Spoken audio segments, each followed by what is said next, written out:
इस वीडियो में हम assistant horticulture officer MP RAEO में आने वाले इंपॉर्टेंट क्वेश्चन को सॉल्व करेंगे। हेलो एवरीवन, मेरा नाम है कुमार हितेश और आप देख रहे हैं हितेश AG। तो चलिए शुरू करते हैं।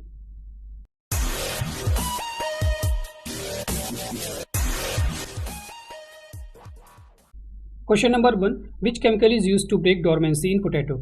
पोटैटो में डोरमेंसी ब्रेक करने के लिए कौन से केमिकल का यूज़ किया जाता है? NA, नेप्थिलिनेस्टिक एसिड, कॉल्चिसाइन, थायोरिया या इथेफॉन। ठीक है, तो मैं करेक्ट आंसर बताऊंगा। बाकी जो और भी ऑप्शंस हैं ABC, उनके बारे में थोड़ा बहुत बताऊंगा क्योंकि आपके क्वेश्चंस जो हैं वहां से भी आ सकते हैं। तो सभी जो ऑप्शन है उनको ध्यान से सुनिएगा, कॉपी पेन लेकर आप लिख भी लीजिएगा। ठीक है, तो क्वेश्चन पूछा है कौन सा जो केमिकल होता है डोरमेंसी ब्रेक करने के लिए यूज़ किया जाता है पोटैटो में। तो ऑप्शन यहाँ पर क्या हो जाएगा? थायोरिया का हम लोग यूज़ करते हैं डोरमेंसी को ब्रेक करने के लिए पोटैटो में। अगर NA की बात करें तो NA हमारा क्या है? फ्रूट थिनर का काम करता है। ठीक है, याद रखना है, फ्रूट थिनर। ठीक है, it is used as fruit thinner और ये प्री मैच्योर जो फ्रूट ड्रॉप्स होते हैं उनको भी प्रिवेंट करता है। तो दो फंक्शन याद रखना, it is use as a fruit thinner and prevent fruit drop. अगर बात करते हैं, एक होता है IAA, ठीक है, इंडोल एसिटिक एसिड। तो ये हमारा नेचुरली अकरिंग ऑक्सीन है, ये चीज़ याद रखना। ठीक है, ये हमारा नेचुरली अकरिंग ऑक्सीन है, ये हमारा आर्टिफिशियल है। ठीक है, जो कि सिंथेटिक प्रिपेयर किया है। कॉल्चिसाइन का काम क्या होता है? क्रोमोसोम डबलिंग में। ठीक है, याद रखना, it is used for chromosome doubling. ठीक है, देन इथेफॉन, ये एक फॉर्म ऑफ इथाइलिन होता है जो कि गैसियस फॉर्म में होता है। ठीक है, ये क्या होता है? Gaseous form of ethylene. ठीक है, गैसियस फॉर्म ऑफ इथाइलिन, जिसका काम क्या होता है? Early ripening of sugarcane हो गया, कॉफ़ी, टोबैको या वीट हो गया, राइस। ठीक है, इनमें अर्ली राइपनिंग के लिए यूज़ किया जाता है गैसियस फॉर्म ऑफ इथाइलिन। तो ये चारों चीज़ आप लोग याद रखिएगा। Then question number 2, what is the optimum temperature required for the tuberisation in potato. Potato में ट्यूबराइजेशन के लिए जो ऑप्टिमम टेम्परेचर होता है वो कितना होता है? 5 to 10 degree Celsius, 15 to 20 degree Celsius, 20 to 30 degree Celsius या नन ऑफ दिस, इनमें से कोई नहीं। ठीक है, तो देखिए जो ऑप्टिमम टेम्परेचर और ट्यूबराइजेशन के लिए वो होता है 15 to 20 degree Celsius. Means option number B यहाँ पर आपका क्या हो जाएगा? करेक्ट। ठीक है, तो अगर आपसे क्वेश्चन पूछे कि ऑप्टिमम जो टेम्परेचर होता है ड्यूरिंग प्लांटिंग के समय कितना होना चाहिए, तो 30 डिग्री सेल्सियस। ठीक है, ये जो टेम्परेचर होता है ये हमारा प्लांटिंग के समय होना चाहिए और ट्यूबराइजेशन के लिए जो टेम्परेचर होना चाहिए वो 15 to 20 डिग्री सेल्सियस। अगर night temperature greater than 23 degree Celsius हुआ तो मोस्ट ऑफ द जो वेराइटीज़ है वो ट्यूबराइज नहीं करेंगी। ठीक है, तो ये समझ लीजिए कि अगर टेम्परेचर 23 से ज़्यादा चला जा रहा है रात में नाइट टेम्परेचर, तो मोस्ट ऑफ द वेराइटीज़ है, कुछ वेराइटीज़ ट्यूबराइज कर जाएगी लेकिन most of the varieties tuberisation उनमें नहीं होगा। तो टेम्परेचर हमारा बेस्ट ऑप्टिमम टेम्परेचर कितना होता है? 15 to 20 डिग्री सेल्सियस। एक क्वेश्चन कभी कभी और पूछता है कि पोटैटो ट्यूबर में जो डोरमेंसी होती है वो कितने दिन की होती है, कितने वीक की होती है। ठीक है, तो जो पोटैटो ट्यूबर्स अगर आप हार्वेस्ट कर रहे हैं तो उसमें जो डोरमेंसी वो 8 to 10 वीक की डोरमेंसी पाई जाती है। ठीक है, 8 to 10 वीक की डोरमेंसी पाई जाती है पोटैटो ट्यूबर में। तो हार्वेस्टिंग के जस्ट 8 to 10 वीक तक आप उनको प्लांट नहीं करेंगे, नहीं तो आप ट्यूबराइजेशन नहीं होगा, सोइंग उनकी नहीं करेंगे आप। ठीक है, तो डोरमेंसी कितने दिन तक पाई जाती है? 8 to 10 वीक्स। ऑप्टिमम टेम्परेचर कितना होता है ट्यूबराइजेशन के लिए? 15 to 20 degree Celsius. During planting कितना होना चाहिए? 20 to 30 डिग्री सेल्सियस। और नाइट टेम्परेचर 23 से ज़्यादा नहीं होना चाहिए, नहीं तो आपका जो मोस्ट ऑफ द वेराइटीज़ है वो ट्यूबराइज नहीं करेंगी। Then question number 3, which of the following genetically modified vegetable crop is recommended for commercial cultivation in India. India में कौन सी वेजिटेबल क्रॉप है जो कि जेनेटिकली मॉडिफाइड है और कमर्शियल कल्टिवेशन के लिए रिकमेंड की गई है? ठीक है, देखिए जनरली हमारा टोबैको इंडिया की बात करते हैं, इंडिया में ब्रिंजल और कॉटन जनरली हमारा जो जेनेटिकली मॉडिफाइड क्रॉप है कल्टिवेट की जाती है। ठीक है, तो यहाँ पर हमसे क्या ऑप्शन करेक्ट क्या हो जाएगा? ब्रिंजल। ठीक है, ऑप्शन नंबर B क्या हो जाएगा? Brinjal. Then question number 4, how much isolation distance kept in brinjal for seed production. ठीक है, ब्रिंजल में कितना आइसोलेशन डिस्टेंस रखा जाता है सीड प्रोडक्शन के लिए? ठीक है, देखिए क्वेश्चन आपको बताता हूँ यहाँ पर। अगर नॉर्मली आपसे सिर्फ कह दे सीड प्रोडक्शन के लिए तो उसका मतलब होता है कि सर्टिफाइड सीड। ठीक है, सर्टिफाइड सीड की बात कर रहा है। अगर आपसे जब कभी आपसे और क्वेश्चन दूसरी तरीके से पूछेगा, या तो आपसे फाउंडेशन, अगर फाउंडेशन को पूछना होगा तो वो फाउंडेशन सीड प्रोडक्शन कहेगा। लेकिन अगर आपसे नॉर्मल सीड प्रोडक्शन के लिए कहा है तो आप वहाँ पर जो भी सर्टिफाइड के लिए आइसोलेशन डिस्टेंस यूज़ की जाती है उस आइसोलेशन डिस्टेंस को आप यूज़ करेंगे, क्योंकि फाउंडेशन के लिए आइसोलेशन डिस्टेंस दूसरी होती है और सर्टिफाइड के लिए आइसोलेशन डिस्टेंस दूसरी होती है। ठीक है, तो ब्रिंजल में जो आइसोलेशन डिस्टेंस होता है वो होता है सर्टिफाइड के लिए 100 मीटर और फाउंडेशन के लिए 200 मीटर, ठीक है। लेकिन हमसे यहाँ पर मेंशन नहीं किया गया है कि किसके लिए पूछा है, फाउंडेशन के लिए पूछा है, सर्टिफाइड के लिए पूछा है। तो जनरली जो सीड प्रोडक्शन होता है वो सर्टिफाइड होता है, ठीक है। तो हम क्या करेंगे, यहाँ पर 100 मीटर के साथ करेक्ट ऑप्शन के साथ जाएंगे, ठीक है। तो ऑप्शन नंबर डी यहाँ पर आपका क्या हो जाएगा, 100 मीटर। लेकिन अगर आपसे यहाँ पर फाउंडेशन की बात कर देता कि फाउंडेशन सीट के लिए कितना होता, देन आप 200 मीटर पर जाते हैं, जो कि यहाँ पर दिया नहीं है। तो यहाँ पर अब क्या हो जाएगा, ऑप्शन नंबर डी क्या हो जाएगा, correct. Then question number 5, which one of the following is the best maturity index of grapes, ठीक है। बेस्ट मैच्योरिटी इंडेक्स ग्रेप्स के लिए क्या होगा, ठीक है। कैसे उसको हम लोग पता लगाएंगे कि ग्रेप्स हमारा मैच्योर है या मैच्योर नहीं है, ठीक है। कलर के बेसिस पर, शेप के बेसिस पर, साइज के बेसिस पर, या TSS टोटल सोल्यूबल सॉलिड, ठीक है, TSS के बेसिस पर पता लगाएंगे, ठीक है। तो best maturity index for grapes is TSS, means option number यहाँ पर डी क्या हो जाएगा, करेक्ट। फ्रेंड्स, अगर आपको किसी भी एग्जाम से रिलेटेड PDF चाहिए, पेड PDF, तो हमारा टेलीग्राम चैनल है, वहाँ पर आप ज्वाइन कर लीजिएगा, हितेश AG के नाम से है, ठीक है, टेलीग्राम पर। वहाँ पर डेली क्विजेस भी आते हैं, उनको आप सॉल्व करिएगा, या आप हमें कांटेक्ट कर सकते हैं इस नंबर पर, व्हाट्सएप नंबर है, इस पर आप मैसेज कीजिएगा। एग्रीकल्चर से रिलेटेड कोई भी एग्जाम हो, कैसी भी किसी भी सब्जेक्ट एग्रीकल्चर से रिलेटेड PDF आपको चाहिए, ठीक है, चाहे आप सेरिकल्चर का एग्जाम दे रहे हो या UP कैटेट दे रहे हो, BHU दे रहे हो, ICR दे रहे हो, तो सभी के लिए क्या हमारे पास PDF अवेलेबल है, पेड PDF रहेगी, कॉस्ट एकदम मिनिमम रहेगी। आप इस नंबर पर मैसेज कीजिएगा, आपको जो PDF होगी, जो भी उसका वाउचर, वो मैं भेज दूंगा, आप वहाँ से परचेज कर लीजिएगा। Then question number 6, what is the optimum time for pruning in ber under the north Indian condition. जो ऑप्टिमम टाइम होता है प्रूनिंग का नॉर्थ इंडियन कंडीशन में बेर के लिए, वो कौन सा महीना होता है। दिसंबर से जनवरी के बीच में करते हैं, फरवरी टू मार्च, अप्रैल टू मई, या जून टू जुलाई, ठीक है। देखिए, जो ऑप्टिमम टाइम होता है वो होता है हॉट एंड ड्राई कंडीशन, ठीक है। हॉट और ड्राई कंडीशन में हम प्रूनिंग करते हैं बेर की।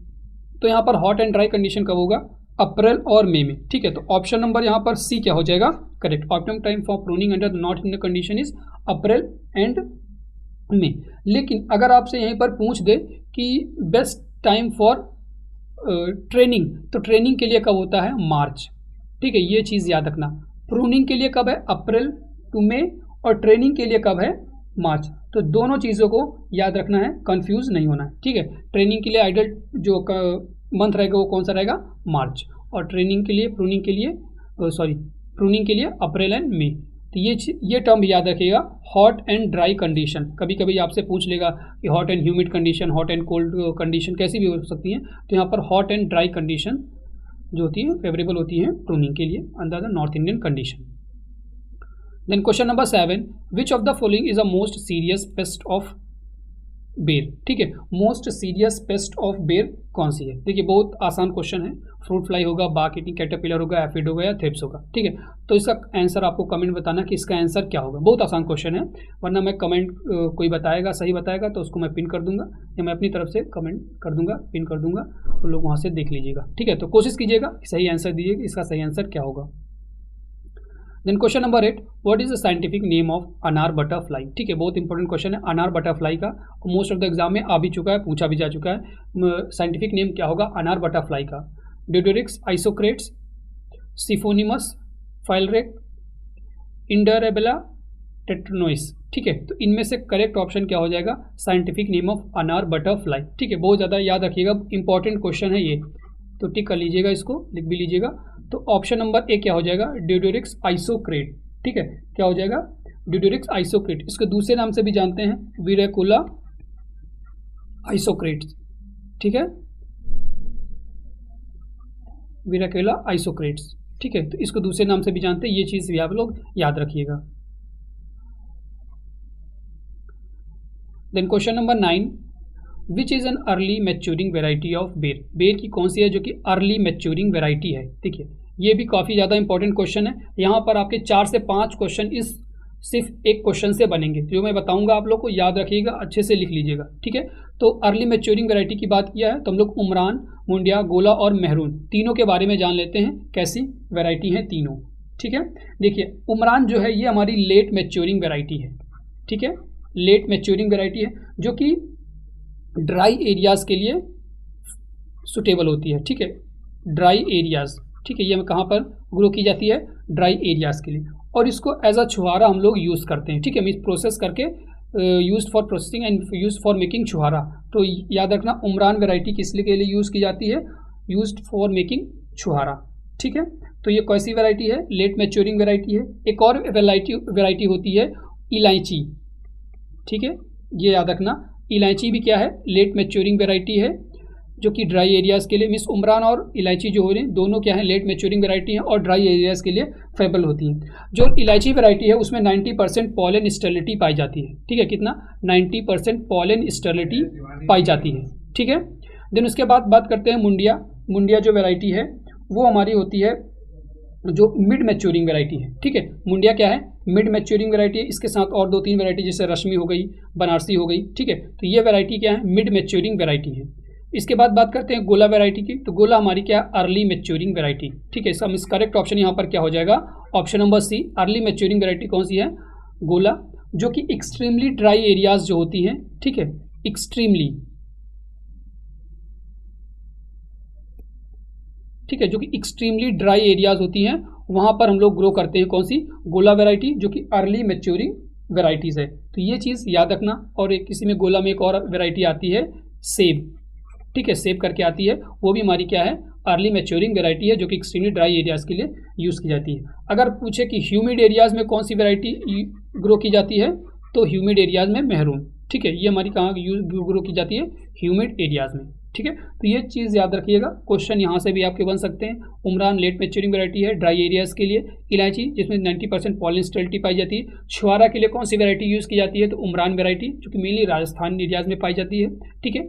मुंडिया जो हमारी है मिड मैच्योरिंग वैरायटी है। इसके साथ और 2 वैरायटीज़ है, जैसे रश्मि हो गई, बनारसी हो गई, ये भी हमारी मिड मैच्योरिंग वैरायटी है।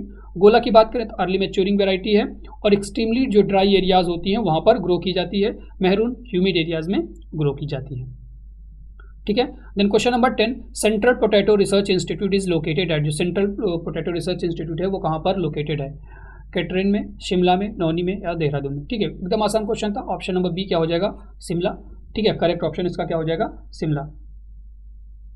Then question number 11, lycopene development tomato is adversely affected when the temperature goes above, जो लाइकोपीन है टोमेटो में वो बहुत ज़्यादा एडवर्सली अफेक्ट हो जाता है अगर जो टेम्परेचर होता है वो ज़्यादा होता है, कितने के ऊपर, ठीक है। तो लाइकोपीन का काम क्या होता है, रिस्पॉन्सिबल फॉर रेड कलर, ठीक है। टोमेटो में जो रेड कलर आता है वो किसकी वजह से आता है, लाइकोपीन के डेवलपमेंट। अगर लाइकोपीन डेवलप नहीं होगा तो टोमेटो में रेड कलर नहीं आएगा, ठीक है। तो इसके लिए जो बेस्ट टेम्परेचर होता है लाइकोपीन डेवलपमेंट के लिए वो होता है 21 से 24 डिग्री सेल्सियस, ठीक है, याद रखना। For the best temperature for lycopene development is 21 to 24 degree Celsius, ठीक है। क्या होता है बेस्ट टेम्परेचर, 21 से 24 डिग्री सेल्सियस। तो यहाँ पर ऑप्शन क्या हो जाएगा, option number 25, sorry option number C means 25 degree Celsius is a correct option, ठीक है। अगर टेम्परेचर 27 के ऊपर चला गया तो एकदम से बहुत ज़्यादा एडवर्सली इफेक्ट हो जाएगा, ठीक है। तो याद रखना यहाँ पर ऑप्शन क्या हो जाएगा, option number C 25 degree Celsius. Then question number 12, which variety of papaya is dioecious, कौन सी वैरायटी है जो कि डायसियस वैरायटी है, ठीक है। गाइनोडायसियस वैरायटी होती है, डायसियस वैरायटी होती है, तो कौन सी वैरायटी है जो कि डायसियस वैरायटी है, Pusa dwarf, Surya, Korg honeydew या नन ऑफ दीज, ठीक है। तो पहले समझ लेते हैं कि कौन कौन सी वैरायटी है जो कि गाइनोडायसियस है। ऑप्शन नंबर बी और ऑप्शन नंबर सी ये हमारी गाइनोडायसियस वैरायटी है, ठीक है। तो ऑप्शन नंबर यहाँ पर ए क्या हो जाएगा, Pusa dwarf, means option number A क्या हो जाएगा, Pusa dwarf is a dioecious variety. Then question number 13, which of the following species is most suitable as a root stock in ber, कौन सी स्पीसीज है बेर की जो कि मोस्ट सुटेबल होती है रूट स्टॉक के लिए बेर में, ठीक है। देखिए सभी हमारे रूट स्टॉक हैं, ठीक है, जिजिफस, मोमुलेरिया, जिजिफस रोडेंटिफोलिया, जिजिफस एंड मोरिचाना, ठीक है। तो ये तीनों क्या हैं, यूज़ की जाती है। बस हमसे पूछा मोस्ट सुटेबल और जो कि मोस्ट कॉमनली यूज़ की जाती है वो कौन सी वैरायटी है, ठीक, स्पीसीज है, ठीक है। ऑप्शन नंबर बी क्या हो जाएगा, जिजिफस रोडेंटिफोलिया, ठीक है। ये हमारी एक वाइल्ड स्पीसीज है, ठीक है, वाइल्ड स्पीसीज है जो कि हमारी मोस्ट कॉमनली यूज होती है, ठीक है, ठीक है, मोस्ट कॉमनली यूज की जाती है, ठीक है। तो ऑप्शन नंबर यहाँ पर बी क्या हो जाएगा यहाँ पर correct. Then question number 14, what is the optimum planting distance for papaya, papaya के लिए जो ऑप्टिमम प्लांटिंग डिस्टेंस है वो कितना है, 1 into 1 metre, 2x2 metre, 3x3 metre या नन ऑफ दिस। ठीक है, देखिए जो ऑप्टिमम जो हॉर्टिकल्चर बोर्ड ने जो कहा है कि कितना ऑप्टिमम प्लांटिंग डिस्टेंस होना चाहिए, तो 1.8 से 3 मीटर तक। ठीक है, ये हमारा ऑप्टिमम प्लांटिंग डिस्टेंस है जो कि हॉर्टिकल्चर बोर्ड के द्वारा कहा गया। इतने के बीच में आप जो पपाया का प्लांटिंग डिस्टेंस है वो कर सकते हैं। ठीक है, तो यहाँ पर मोस्ट प्रोबेबली किसके साथ जाएंगे, ऑप्शन नंबर बी 2। ठीक है, 2x2 मीटर। ठीक है, देन ऑप्शन नंबर बी यहाँ पर क्या हो जाएगा, करेक्ट। अब देखिए एग्जामिनर के ऊपर ये डिपेंड करता है कि वो 3x3 मीटर भी कह सकता है। ठीक है, लेकिन मोस्ट प्रोबेबली हम लोग किसके साथ जाएंगे, 2x2 मीटर। ठीक है, optimum planting distance for papaya is 2x2 metre. Then question number 15, what is the ideal seed rate of hybrid varieties of tomato to raise seedling for 1 hectare? 1 hectare में seedling को race करने के लिए कितना ग्राम जो seed चाहिए hybrid. ठीक है, देखिए इसका भी आंसर आप लोग को कमेंट में बताना है। बहुत आसान क्वेश्चन है, क्योंकि आसान क्वेश्चन इसलिए मैं कमेंट में दे दे रहा हूँ कि आप लोग देखिएगा तो कमेंट भी कीजिएगा। जिसका सही होगा मैं पिन कर दूंगा। ठीक है, तो जरूर कीजिएगा कि सही आंसर इसका क्या होगा, ऑप्शन ए होगा, बी होगा, सी होगा या डी होगा। ठीक है, तो जरूर कीजिएगा। तो फ्रेंड्स इस वीडियो में इतना ही, अगले वीडियो में फिर मिलेंगे एक नए टॉपिक के साथ। और पीडीएफ के लिए अपना टेलीग्राम चैनल ज्वाइन कर सकते हैं, लिंक आपको उसका डिस्क्रिप्शन में मिल जाएगा।